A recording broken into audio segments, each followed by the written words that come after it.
Hai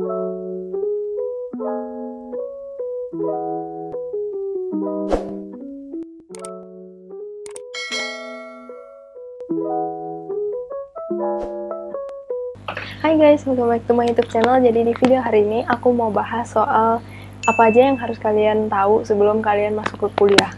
Aku bikin ini karena aku terinspirasi sama satu Twitter yang nulisnya kayak begini. Di situ aku langsung kayak, emang kehidupan kuliah sesantai itu ya? Apa aku salah jurusan? Oh ya, for your information, buat kalian yang nggak tahu, aku kuliah jurusan interior design.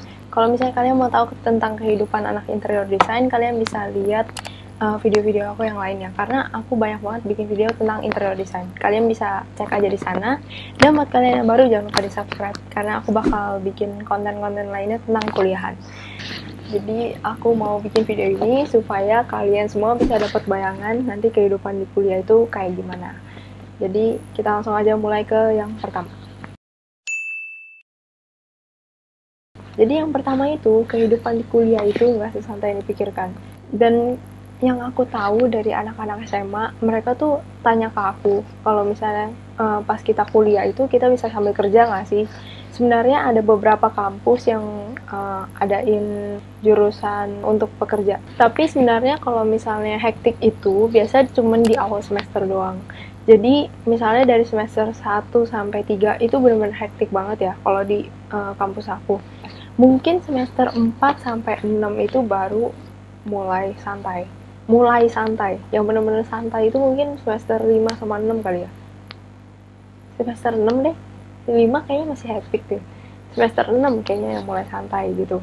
Nah, pas di semester akhir itulah baru kalian bisa punya waktu untuk ambil part time atau enggak freelance dan segala macam, baru keburu sama tugas-tugas yang ada. Karena kalau misalnya kalian ambil freelance atau kerja part time pas di awal-awal semester, kalau misalnya kalian jaga waktu itu bisa, mungkin aja bisa.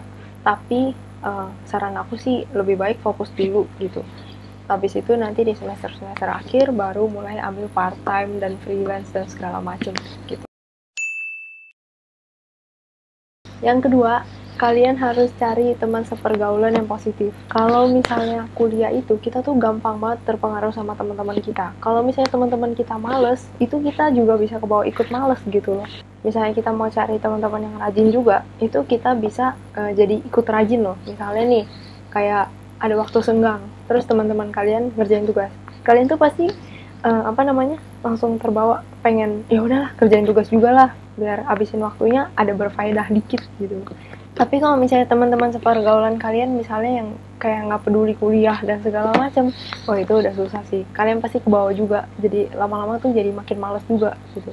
Tapi lebih baik ya, jangan yang terlalu fokus kuliah juga sih, karena takutnya bisa stres juga. Lebih baik kalau misalnya kalian cari teman sepergaulan itu yang bisa fokus ke kuliah, tapi bisa happy-happy juga. Jadi itu penting banget sih.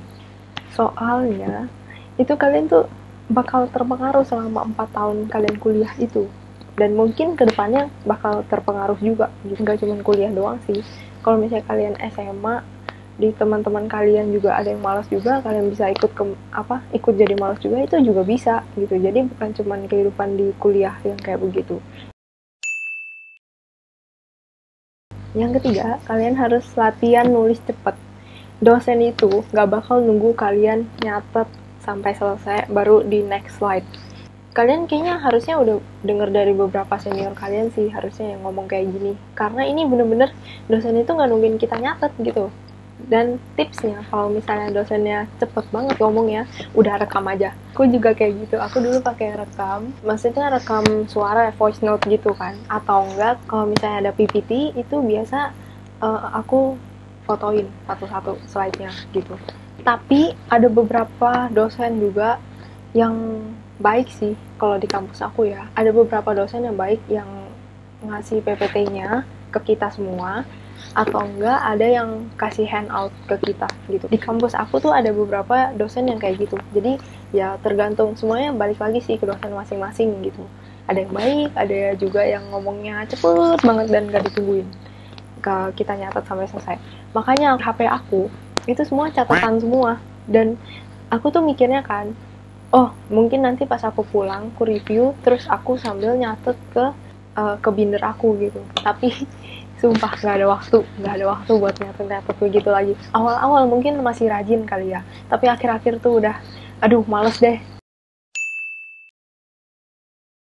Yang keempat, kalian harus belajar mandiri. Dan sistem di kuliah itu beda banget sama sistem di SMA. Jadi kalian itu nggak 100% nempel sama teman kalian mulu gitu loh. Ada saat-saatnya dimana kalian tuh pasti sendiri.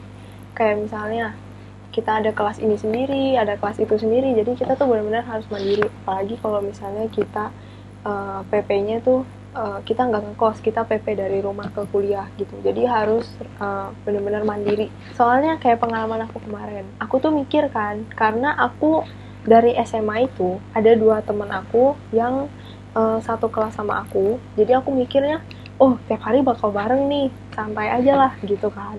Tapi ternyata enggak loh.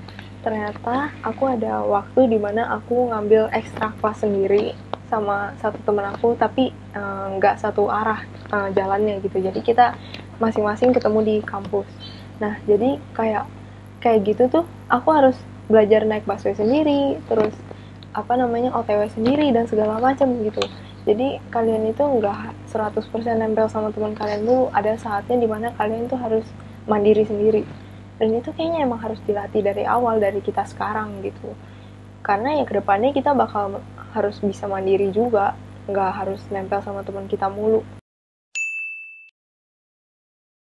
Yang kelima, kalian harus paham sistem di kampus. Misalnya kayak bayar-bayar BPP, terus SKS itu apa, dan sistemnya kayak gimana, daftarnya kayak gimana, itu kalian harus pelajarin semua.